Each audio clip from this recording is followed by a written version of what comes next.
Hello everyone, स्वागत करता हूँ आपका डार्क हॉर्स टेनिस पे। तो विंबलडन स्टार्ट हो रहा है और ये साल का सबसे बेस्ट टूर्नामेंट होता है, सबसे बेस्ट ग्लोबल टूर्नामेंट होता है। उसकी ब्रांड वैल्यू बहुत ज़्यादा है। आप इससे अंदाज़ लगा लीजिए कि इंडिया में कोई ज़्यादा टेनिस पे फोकस भी नहीं करता, फिर भी जो इंडियन स्टार्स हैं वो विंबलडन देखने जाते हैं। सचिन तेंदुलकर, विराट कोहली, लास्ट ईयर रोहित शर्मा गया था। आप इन सभी को देख सकते हो, ठीक है। ये लोग विंबलडन जाते हैं, तो इसकी ब्रांड वैल्यू बहुत ज़्यादा है और ये बेस्ट टूर्नामेंट है, नो डाउट।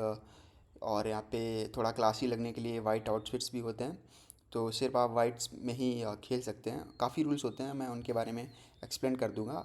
इस वीडियो में हम जानेंगे बैटिंग प्रोस्पेक्टिव्स कि क्या बैटिंग अपॉर्चुनिटीज़ रहेंगी, ठीक है। कंडीशंस के बारे में सबसे पहले तो जानेंगे कि क्या कंडीशंस होती हैं विंबलडन की और ग्रास कैसे प्ले करता है, और उससे मैं फेमिलियर कराऊंगा और आपको प्रिडिक्शंस भी दूंगा। मोस्टली डार्क हॉर्स और मेजर अपसेट्स, ये सब चीज़ें मैं आपको बताऊंगा, है ना। तो आप एज अ टेनिस फ़ैन आपको ये वीडियो बहुत अच्छी लगने वाली है, और क्योंकि काफ़ी कुछ आपको सीखने को भी मिलेगा। चार यहाँ पे ग्रैंड स्लैम्स होते हैं, ठीक है। सबसे पहले ऑस्ट्रेलियन ओपन, फिर फ्रेंच ओपन, फिर विंबलडन और फिर यूएस ओपन। तो अभी विंबलडन चल रहा है, ठीक है। US open, sorry, Australian open और फ्रेंच ओपन ये हो चुके हैं, यूएस ओपन अभी होगा। बात करते हैं यहाँ पे सबसे पहले कंडीशंस की, ठीक है। तो जो विंबलडन का ग्रास होता है, ठीक है, सिंपल सी बात है, ये ग्रास कोर्ट्स होते हैं और ग्रास के अभी टूर्नामेंट्स और भी हो चुके हैं, एटीपी 500 और 250 इवेंट्स। तो वो जो टूर्नामेंट्स हुए थे वहाँ पे थोड़ी कंडीशंस फास्ट थी। अ, क्या बोलते हैं, विंबलडन में थोड़ी कंडीशन स्लो हैं। स्लो होने का रीज़न ये है कि यहाँ पे थोड़ा रैली फ्रेंडली मैच होना चाहिए, तभी देखो सिंपल सी बात है। क्योंकि ब्रॉडकास्टिंग राइट्स वगैरह काफ़ी महंगे होते हैं, तो ऑडियंस को भी मज़ा आना चाहिए। तो हल्की सी यहाँ पे रैली स्लो होती है और थोड़ी बाउंस ज़्यादा होती है जो अदर ग्रास की सरफेस होती है उनसे। देखो ग्रास का नेचर क्या होता है, सबसे तो एक तो देखो बाउंस लो रहती है, ठीक है, इसलिए सबसे ज़्यादा एस लगती है इस पर। प्लेयर कोई अच्छा सर्वर है तो मार्जिन्स बहुत कम होते हैं यहाँ पे, बंदा अपना गेम सर्व के थ्रू ही कैरी कर जाता है ना। तो बहुत ज़्यादा एस लगती है क्योंकि बॉल बहुत बाउंस लो होती है, तो आपको रिटर्न करने का चांस ज़्यादा मिलता नहीं है, ठीक है। सबसे अच्छा, क्योंकि क्ले पे देखो सबसे ज़्यादा बाउंस होती है, तो वहाँ पे प्लेयर इजीली रिटर्न करता है, ठीक है। इसके उल्टा ग्रास पे बाउंस ही नहीं होती, तो बहुत मुश्किल होती है, सबसे टफ होता है इस पर रिटर्न करना, ठीक है। एक चीज़ ये होगी। दूसरी चीज़ ये है कि यहाँ पे आपका जो बैक हैंड है वो आपका अच्छा होना ही होना चाहिए, क्योंकि आप यहाँ पे स्पीड ज़्यादा होती है। तो आप, ऐसा नहीं है कि आपके पास सिर्फ एक अच्छा फोर हैंड है तो आपका काम चल जाएगा, ठीक है। जो प्लेयर जिनका गेम में बैलेंस बहुत ज़्यादा है, जैसे Carlos Alcaraz, Yannick Sinner, Novak जोकोविच, जिनके सारे एंगल स्टिक होते हैं, वो यहाँ पे अच्छा परफॉर्म करते हैं। अब कौन सी बात है कि टॉप प्लेयर्स हैं तो उनके पास ये सारी चीज़ें होंगी ही, है ना। पर यहाँ पे फिर भी मतलब कि आपके पास एक अच्छा बैकएंड होना चाहिए एक अच्छे फोरहैंड के साथ, क्योंकि कुछ प्लेयर्स हैं जिनका सिर्फ फोरहैंड अच्छा है तो वो स्ट्रगल करते हैं ना। यहाँ पे देखो मेजर मैं बात करता हूँ, देखो एक तो लो बाउंस है। लो बाउंस मतलब कि जो अदर सरफेस हैं, ठीक है, हार्ले, क्वींस, इनसे थोड़ा ज़्यादा बाउंस है, पर फिर भी ग्रास है तो टिपिकली बाउंस लो ही रहता है। और यहाँ पे होल्ड्स बहुत ज़्यादा होती हैं, यानी कि सर्विस आप ज़्यादा ब्रेक नहीं कर पाओगे, होती हैं पर उतनी नहीं होती हैं जितनी आप क्ले और हार्ड पे देखोगे। तो प्लेयर यहाँ पे बहुत होल्ड करते हैं, ठीक है। टाई ब्रेकर्स यहाँ पे आपको बहुत ज़्यादा देखने को मिलेंगे। ये मार्केट भी अपॉर्चुनिटी वाला है यहाँ पे।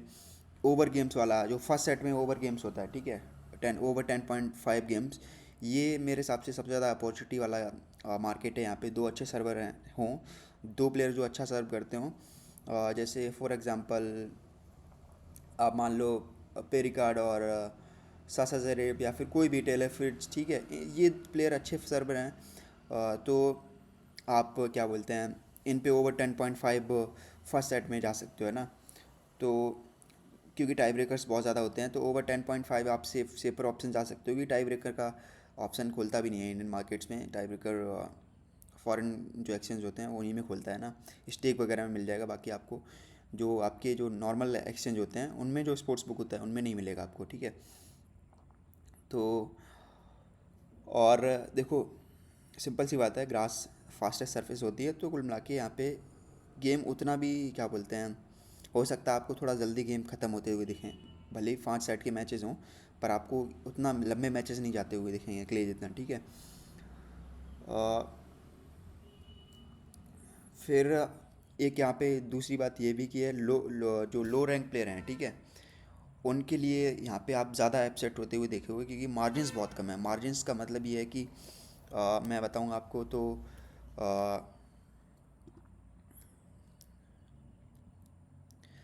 क्योंकि मार्जिन्स बहुत कम है, जैसे लो रैंक प्लेयर है, ठीक है, अब जैसे मान लो होलगर रूने है और सपोज़ मैं एक फॉर एग्जांपल किसी का भी एग्जांपल लेके देखता हूँ मैं, गिरोन मान लो कि होलगर रूने और गिरोन के बीच में मैच हुआ, मैं ऐसे ही बस एक एग्जांपल ले रहा हूँ, है ना। अ, तो यहाँ पे आप देखोगे होलगर रूने बहुत ज़्यादा हैवी फेवरेट को लेगा, लेकिन मार्जिन्स बहुत कम है। गिरोन यहाँ पे अच्छा सर्व करेगा, अच्छा फॉरहैंड उसके पास भी है, तो कहीं ना कहीं आप देखोगे अपसेट हो सकता है, ठीक है। तो उस टाइप से यहाँ पे आपको ज़्यादा दिखेगा किसी अदर सरफेस से। जैसे क्ले पे होता है क्या है कि उतना आप जिसको एक्सपेक्ट करते हो वही जीतता है। यहाँ पे ऐसा ज़रूरी नहीं है आप जिसे एक्सपेक्ट करो वही जीतो, क्योंकि मार्जिन्स कम है। क्ले पे बहुत सारी चीज़ें होती हैं, स्टेमिना, ठीक है, फिर गेम प्ले स्टाइल और सिंपल सी बात है एक्सपीरियंस, बहुत चीज़ें होती हैं जो फैक्टर करती हैं। यहाँ पे भी सिंपल सी चीज़ है, फैक्टर करती हैं, ऐसा नहीं है, तभी नोवाक जोकोविच यहाँ पे उसका गेम सुपीरियर है और प्लेयर से। पर मैं यहाँ पे मार्जिन्स की बात कर रहा हूँ, और बेसिकली जो सपोज़ एक 50 और एक 150 वाले रैंक के प्लेयर के बीच में मैच हो रहा है, उस टाइप के मैं मैचेस की बात कर रहा हूँ, है ना। तो और यहाँ पे थोड़ी कंडीशन स्लो, लंदन का जो वेदर होता है वो भी यहाँ पे इसकी कंडीशंस थोड़ी स्लो कर देता है ना, क्योंकि फ्रिक्वेंटली रेन होती है, तो उससे भी कंडीशंस और जो बॉल की बाउंस होती है वो थोड़ी ज़्यादा हो जाती है और थोड़ी स्लो हो जाती है। मतलब ऐसा नहीं है कि हार्ड कोर्ट जैसा खेलेगा, still fast, but other surface से जैसे हाले क्वींस इनसे थोड़ा स्लो है ना। प्राइज मनी की बात कर लेता हूँ, जो जीतेगा ऑलमोस्ट 3.5 मिलियन डॉलर्स भाई ले जाएगा, है ना। सो यहाँ पे प्राइज मनी के मामले में देखा जाए तो विंबलडन सबसे ज़्यादा पे करता है, और ये इक्वल पे होता है। कोई भी टेनिस का टूर्नामेंट हो उसमें इक्वली पे ही होता है। तो यानी मेंस और वुमेंस में भले ही सेट्स मेंस 5 खेलते हैं और वुमेंस 3 खेलती हैं, बट पे इक्वल होता है, ठीक है। ये सारा पे है, तो आप पे की तरफ देख लेना। और बात कर लेते हैं प्लेयर्स जो यहाँ पे आगे आपको दिखने वाले हैं, ठीक है। देखो कार्लोस अल्काराज यहाँ पे 2 टाइम डिफेंडिंग चैंपियन, 2024 और 2023 दोनों बार चैंपियन रहा है, दोनों बार नोवाक को हराया है फाइनल में। इससे पहले नोवाक ने 4 फाइनल जीते हैं, मतलब नोवाक लास्ट 6 बार से फाइनल में आ रहा है, और लास्ट 2 फाइनल छोड़ के उसने उससे पिछले क्या बोलते हैं 2022, 2021 और 2020 में हुआ नहीं था, फिर 2019 और फिर 2018, ठीक है। 2018 क्या बोलते हैं ये इतने टूर्नामेंट्स इसने क्या बोलते हैं नोवाक ने जीत रखे हैं लास्ट के, मतलब 6। तो आप समझ सकते हो कि नोवाक जोकोविच का ग्रास का गेम कितना सुपीरियर है, तो इसलिए मैं उसे बहुत आगे जब भी जाते ही देख रहा हूँ। पर ऑफ कोर्स ये बात है, नोवाक उतना नहीं रहा है, तो फिर मैं एक्सपेक्ट भी नहीं कर रहा हूँ कि वो फाइनल में पहुँचेगा, पर स्टिल मैं उसे सेमीफाइनल में जाते हुए देख रहा हूँ, ठीक है। जैक ट्रैपर एक ब्रिटिश प्लेयर है, सिंपल सी बात है, वो क्राउड सपोर्ट और ये सब चीज़ें फैक्टर करती हैं। तो यहाँ पे आपको क्या बोलते हैं जैक ड्रैपर भी आपको आगे जाते हुए दिख सकता है। हालांकि मैं ऐड करना भूल गया, मुझे लगता है टेलर फ्रिट्ज भी यहाँ पे काफ़ी आगे जाएगा, ठीक है। जेनिक सिनर वर्ल्ड नंबर 1, आपको पता ही है, ठीक है। तो अभी तक टाइटल नहीं जीता है, पर चांसेस हैं इस बार जीते, पर मुश्किल है क्योंकि कार्लोस अल्काराज है। तो क्योंकि सिंपल सी बात है, कार्लोस अल्काराज इतना उसका ग्रास का गेम इतना सुपीरियर है कि उसने जितने ज़्यादा मैच नहीं आ रहे हैं उतने ज़्यादा उससे ज़्यादा तो टाइटल जीते हैं ना। सेम राफेल नडाल की तरह जितने राफा ने क्ले पे मैच नहीं आ रहे थे उससे ज़्यादा तो टाइटल जीते थे। तो भाई क्या बोलते हैं कार्लोस अल्काराज का है यहाँ पे। मैं इसके टूर्नामेंट्स के थोड़े डार्क हॉर्स और अपडेट की अपसेट अलर्ट्स की बात कर लेता हूँ। तो डार्क हॉर्स मतलब कि जिससे आप एक्सपेक्ट नहीं करो पर अच्छा परफॉर्म करे, तो मेरे हिसाब से मोतित वैसे तो इसने अच्छा परफॉर्म किया अभी, ठीक है। अभी फाइनल खेला है, पर 250 इवेंट्स का फाइनल खेला है, पर फिर भी क्या बोलते हैं मुझे लगता है ये डार्क हॉर्स टेनिस है। कुछ अपसेट्स आपको इसके थ्रू देखने को मिल जाएंगे। अभी इसने टेलर फ्रिट्ज को भी अपसेट किया था, ठीक है। और भी काफ़ी अपसेट किए हैं, पर मुझे लगता है कि ये डार्क हॉर्स हो सकता है इस टूर्नामेंट के लिए। अगर हम बात करें तो काफ़ी इसने अच्छे मैचेस जीत रखे हैं पीछे। एलेक्स मिचेल्सन, ठीक है, इसे रखा है, तो ये भी ठीक है, डिसेंट प्लेयर है। और फिर उसके बाद मार्कोस गिरोन, वही मैंने आपको बताया कि अमेरिकन है, फोरहैंड काफ़ी अच्छा है और सर्व भी अच्छा है, ठीक है, अभी रिसेंट फॉर्म भी ठीक है। तो यहाँ पे आपको एक बहुत लंबा तो नहीं, पर यहाँ पे कुछ अपसेट्स आपको करते हुए दिख सकता है, ठीक है। तो ये डार्क हॉर्स कैटेगरी में आएगा। गाब्रियल डियालो, ये भी 250 के इवेंट जीता है, तो मैं एक्सपेक्ट कर रहा हूँ इसका थोड़ा लंबा रन, ठीक है। तो आप सरप्राइज मत होना, ये आपको अच्छा करता हुआ दिख जाए ना। तो उसके बाद मैकेंजी मैकडोनाल्ड, ये भी आपको अच्छा करते हुए दिख सकता है। जिरी लहेका, ठीक है, जिरी लहज का आपको अच्छा करते हुए दिख सकता है। ये डार्क हॉर्स हो गए मेरे। बुब्लिक नहीं आएगा डार्क हॉर्स में। बुब्लिक पहले मैं डार्क हॉर्स में रखता पर अभी तो वो फेवरेट्स में है, ठीक है। मतलब अगर मैं अपने टॉप 5 फेवरेट्स की बात करूँ तो मैं कहीं ना कहीं बुब्लिक को फिट करना चाहूँगा इसमें, है ना। मैं हटाना चाहूँगा मैदवेदेव, ज़ेरेव, बट बुब्लिक को फिट करना चाहूँगा कहीं ना कहीं, क्योंकि इस टाइप का गेम प्ले डिस्प्ले किया है बुब्लिक ने, है ना। अपसेट अलर्ट की बात कर लेता हूँ मैं। दिमित्रोव, अभी आप देखो इसने शायद लास्ट के काफ़ी मैचेस जीते नहीं हैं क्योंकि इंजरी से सफ़र कर रहा है। तो दिमित्रोव यहाँ पे मुझे अपसेट होते हुए दिख रहा है, ठीक है। क्योंकि इंजरी है और लास्ट के मेरे हिसाब से मैड्रिड से ये मैच नहीं जीता है, और बहुत नॉर्मल प्लेयर्स ने अपसेट किया। हालांकि थोड़ा रिकवर हो गया है, पर मुझे नहीं लगता लॉन्ग रन कर पाएगा, ठीक है। ज़ेरेब का जो ड्रॉ है वो काफ़ी टफ है।